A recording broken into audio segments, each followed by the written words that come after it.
आप देख रहे हैं अनहोनी। तो चलिए बढ़ते हैं आज की इस कहानी की ओर। बहुत पहले जब मेरी उम्र 24-25 साल की थी, तब मैं एक प्राइवेट कंपनी में काम किया करता था। काम कुछ ऐसा था कि मुझे ज़्यादातर अपने घर से दूर ही रहना पड़ता था। हालांकि सैलरी अच्छी खासी मिल जाती थी, इसलिए ये काम करने में मुझे कोई तकलीफ भी नहीं थी।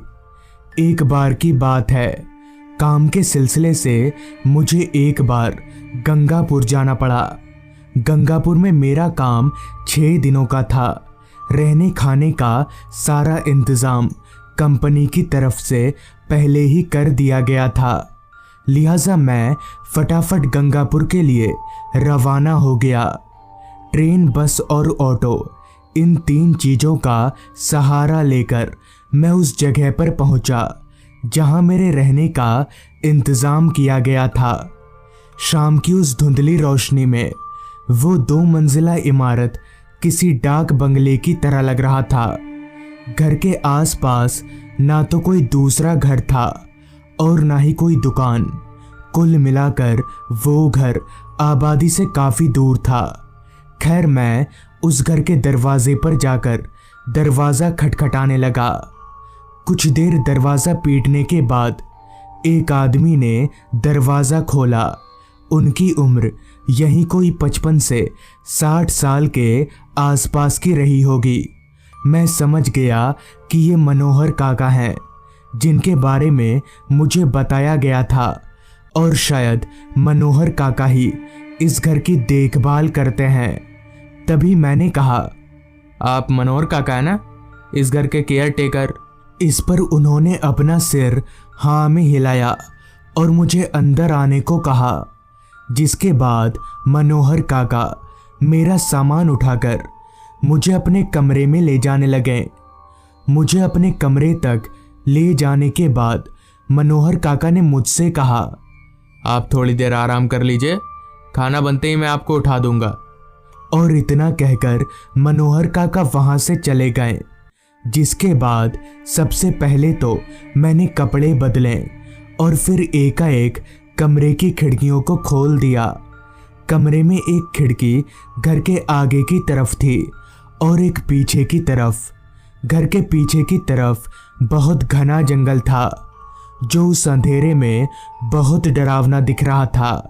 खैर, चूंकि खिड़की से बहुत अच्छी हवा आ रही थी, इसलिए मैं खिड़की के पास ही एक कुर्सी लगाकर बैठ गया और बैठा ही रह गया।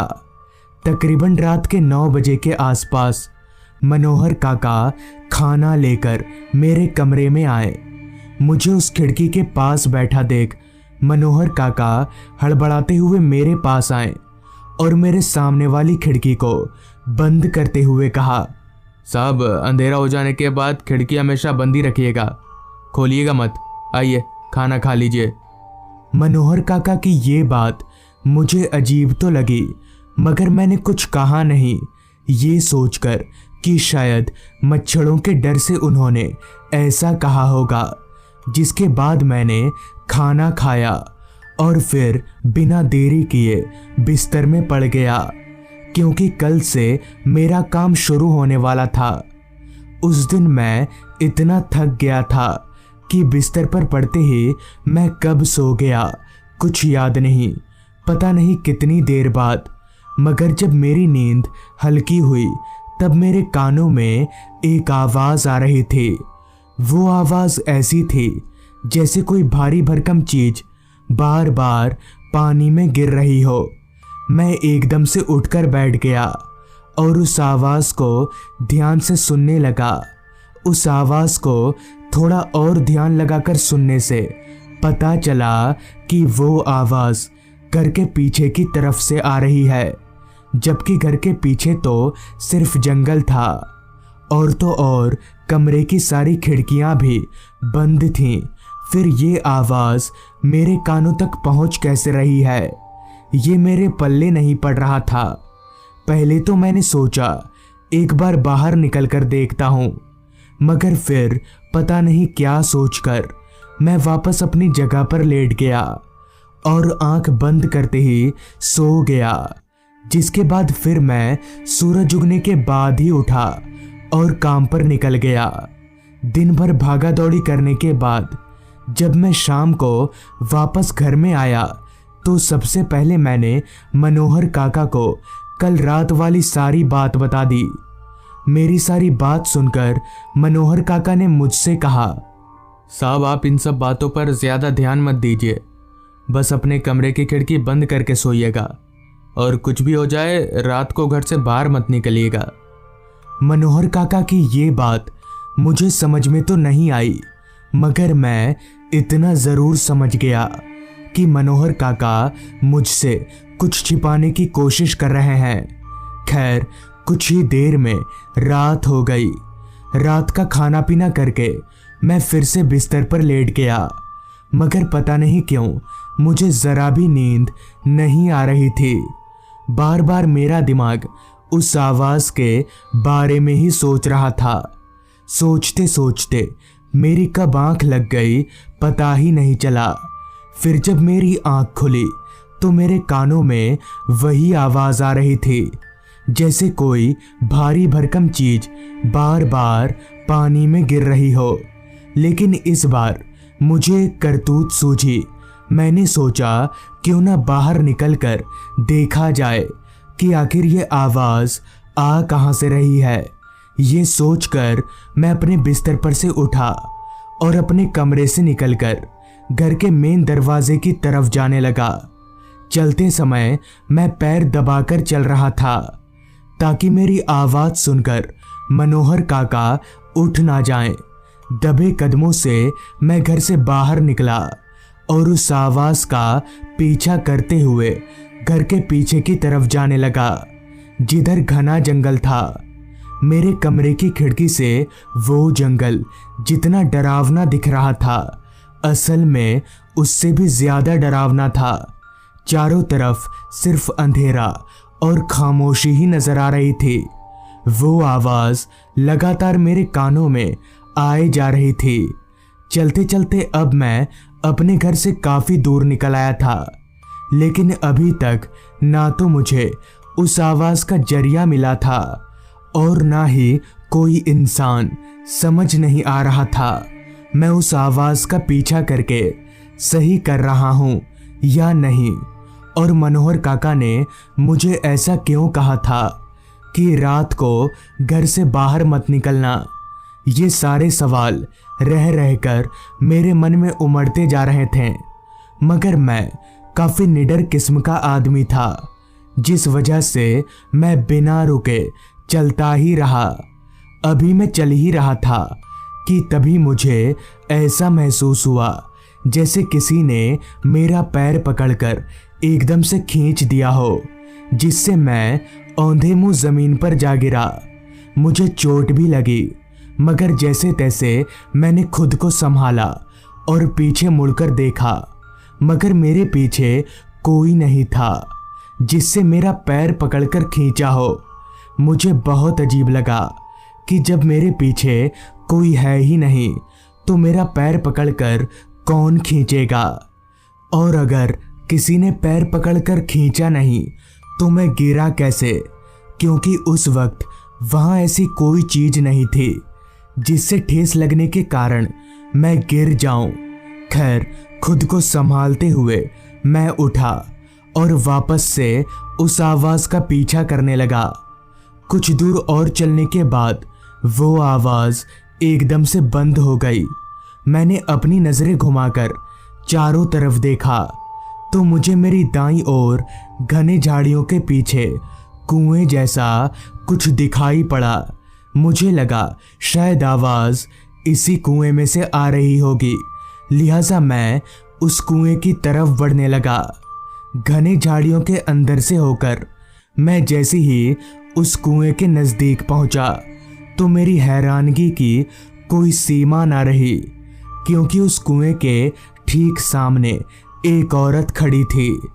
उस औरत का चेहरा उल्टी तरफ था, इसलिए मैं उसकी शक्ल देख नहीं पा रहा था। पर ये औरत इतनी रात गए यहाँ इस घने जंगल में क्या कर रही थी, मुझे ये भी जानना था। इसलिए मैंने दूर खड़े रहकर ही उस औरत से पूछा, बहन जी कौन है आप, और इतनी रात को यहाँ पर क्या कर रही हैं? मगर इस पर उस औरत ने कोई जवाब नहीं दिया। मैंने दोबारा पूछा, मगर तब भी कोई जवाब नहीं आया। इससे पहले कि मैं तीसरी बार पूछता, वो औरत झट से उस कुएं में कूद गई। उस औरत को ऐसा करता देख मेरे शरीर का रोम रोम कांप गया। मेरे पैर एकदम से लड़खड़ाने लगे, लेकिन फिर भी मैं उस औरत को बचाने के इरादे से उस कुएं की ओर भागा और उस कुएं में झांकने जा ही रहा था कि तभी किसी ने पीछे से मेरा हाथ पकड़ लिया और मुझे खींचकर उस कुएं से दूर कर दिया। मैंने पीछे पलटकर देखा तो मुझे खींचने वाला शख्स कोई और नहीं बल्कि मनोहर काका थे।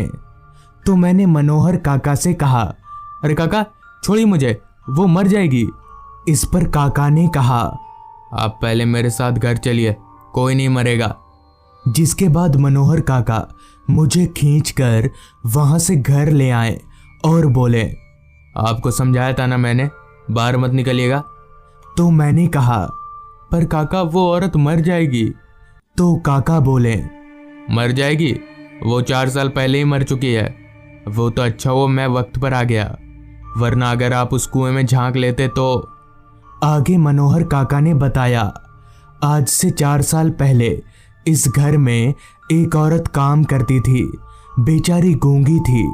उसका काम था उस कुएं से पानी लाकर घर की साफ सफाई करना। एक दिन वो जब उस कुएं से पानी खींच रही थी, तभी उसका पैर फिसल गया और वो कुएं में गिर गई। और जैसा कि वो गूंगी थी, इसलिए वो मदद के लिए चिल्ला भी नहीं पाई और पानी में डूबकर उसकी मौत हो गई। तब से उसकी आत्मा उस कुएं में भटकती रहती है और जो भी उस कुएं में झांक लेता है वो जिंदा नहीं बचता। तो दोस्तों, ये थी आज की कहानी। अगर आपको ये कहानी अच्छी लगी हो तो चैनल को ज़रूर सब्सक्राइब कर लें। तो मैं आपका दोस्त आर्यन जल्द ही मिलूंगा आपसे ऐसी ही एक कहानी के साथ। ये उस समय की बात है जब मेरी उम्र महज 20 वर्ष की थी और उस समय मैं अपने गांव जा रहा था। घटना काफ़ी पुरानी होने के कारण उस समय हमारे गांव में बिजली की कोई सुविधा नहीं हुआ करती थी और उस वक्त हमारे गांव की आबादी भी काफ़ी कम थी। खैर, ट्रेन में बैठे बैठे मैंने जब घड़ी में वक्त देखा तो वक्त हो रहा था रात के 8 बजे का। तो वक्त देखकर मैं काफ़ी चिंता में पड़ गया, क्योंकि मेरे गांव का स्टेशन पहुंचने में अभी 2 घंटे का समय लगने वाला था। तो मुझे गांव पहुंचकर ना तो रिक्शा मिलेगी और ना ही किसी तरह की सवारी। असल में मेरी ट्रेन 2 घंटा लेट चल रही है और अगर ट्रेन लेट ना होती तो मैं रात के 8 बजे तक गांव के स्टेशन पर उतर जाता।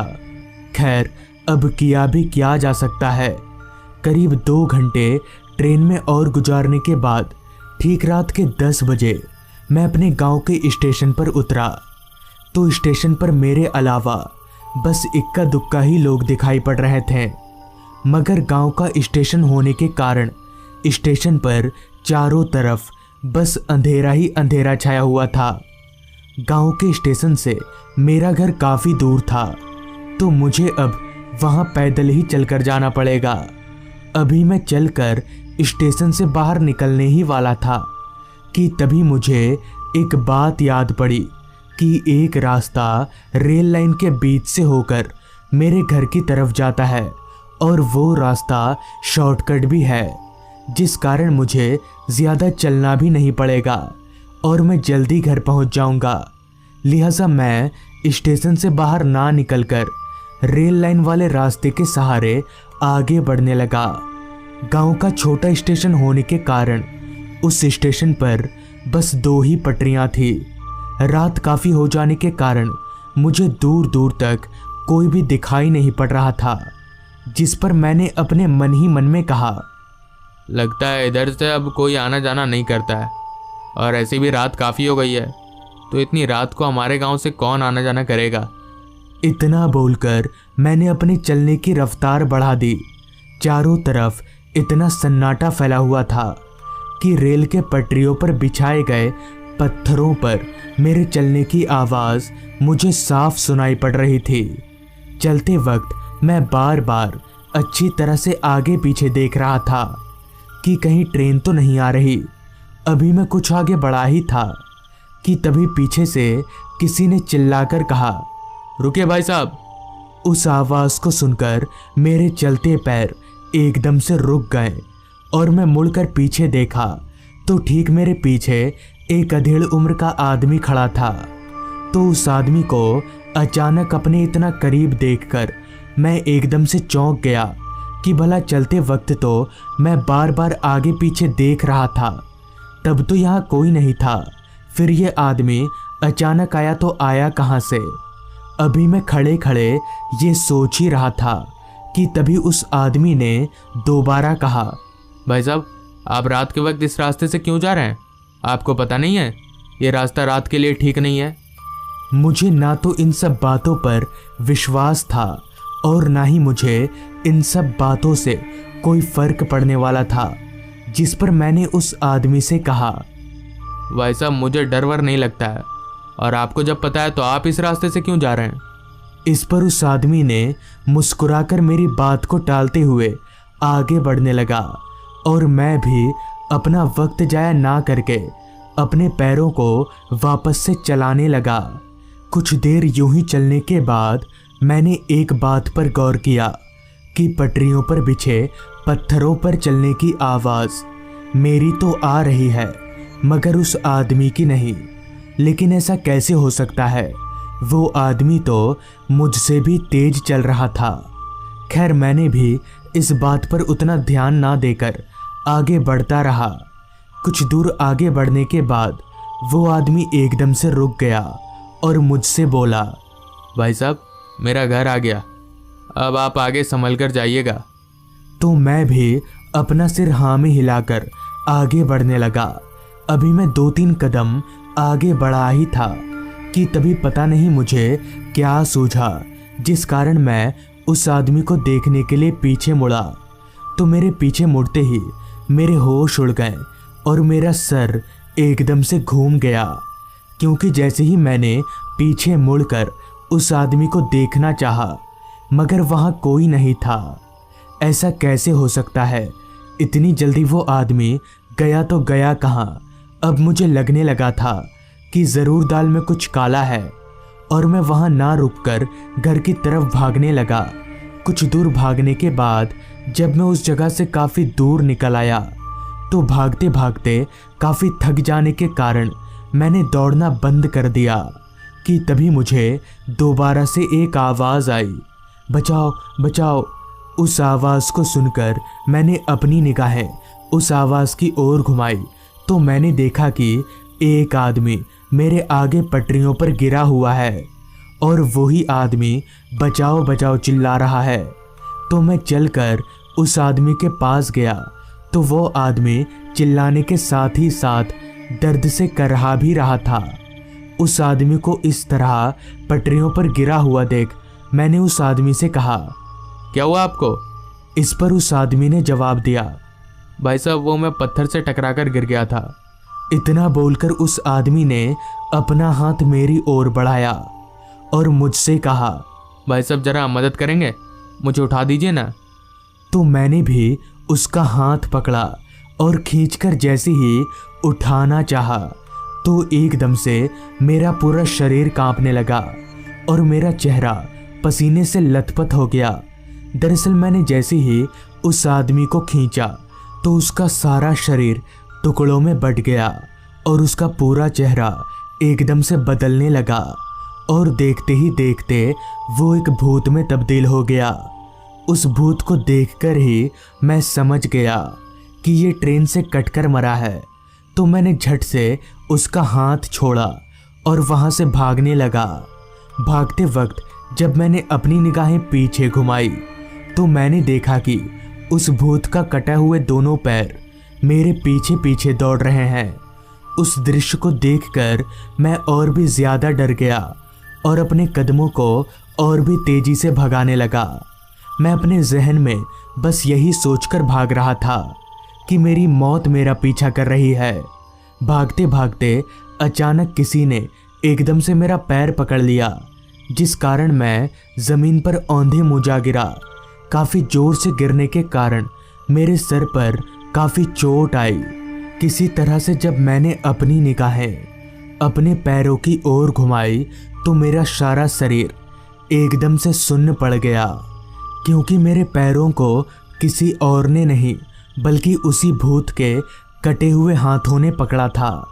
अब मैं अपने बचने की उम्मीद खो चुका था और मैंने अपने आप को मरा हुआ मान लिया था। लेकिन फिर भी मैं हिम्मत जुटाकर अपने पैरों को उस भूत के कटे हुए हाथ से छुड़ाने की काफ़ी कोशिश कर रहा था, मगर उस कटे हुए हाथ के शक्ति के आगे मेरा पूरा शरीर बेबस था। उस कटे हुए हाथ ने मेरा पैर इतनी जोर से पकड़ा था कि अब मैं अपने पैरों को हिला तक नहीं पा रहा था। अभी मैं बेबस एक लाश की तरह पटरियों पर पड़ा ही था कि तभी उस भूत का कटा हुआ सर हवा में उड़ते हुए मेरे पास आया और मुझसे कहा, मेरी तरह तुझे भी कटना होगा। उसके इतना बोलते ही मुझे ट्रेन की हॉर्न की आवाज़ सुनाई पड़ी। उस हॉर्न को सुनकर मैंने जैसे ही पटरियों की तरफ आगे देखा तो मैं जोर जोर से रोने लगा, क्योंकि अभी मैं जिस पटरी पर लेटा हुआ था उसी पटरी पर ट्रेन आ रही थी। उस ट्रेन को आता देख मैं हटने की काफ़ी कोशिश करने लगा, मगर वो भूत मुझे हिलने तक नहीं दे रहा था। अब मैं समझ गया था कि मेरा आखिरी दिन है और अब मैं कभी भी अपने घर वालों से नहीं मिल पाऊंगा। कि तभी वहाँ पता नहीं कहाँ से वो पहले वाला आदमी आ पहुँचा, जिसके पहुँचते ही वो भूत एकदम से गायब हो गया और साथ ही साथ उसका कटा हुआ हाथ भी। जिसके बाद उस आदमी ने मुझे उठाकर पटरी के काफ़ी दूर ले आया। तो मैंने उस आदमी से कहा, आप कौन हैं? जिस पर उस आदमी ने कहा, मैं भी एक दिन तुम्हारी तरह इस रास्ते से गुजर रहा था, तो उस भूत ने मुझे ऐसे ही पकड़कर मेरे कई टुकड़े कर दिए थे, जिस कारण मैं वहीं पर मर गया था। मगर अकाल मौत होने के कारण मेरी आत्मा को शांति नहीं मिली और मेरी आत्मा भटकती रहती है। उस आदमी की इस बात को सुनकर मैं फिर से कांपने लगा। तो मुझे कांपता देख उस आत्मा ने कहा, डरो मत, मैं तुम्हें कोई नुकसान नहीं पहुंचाऊंगा। चलो, मैं तुम्हें घर तक छोड़ देता हूँ। जिसके बाद उस सच्चे भूत ने मुझे घर तक छोड़ दिया। तो दोस्तों, ये थी आज की कहानी। अगर आपको ये कहानी अच्छी लगी हो तो चैनल को ज़रूर सब्सक्राइब कर लें। तो मैं आपका दोस्त आर्यन जल्द ही मिलूँगा आपसे ऐसी ही एक कहानी के साथ।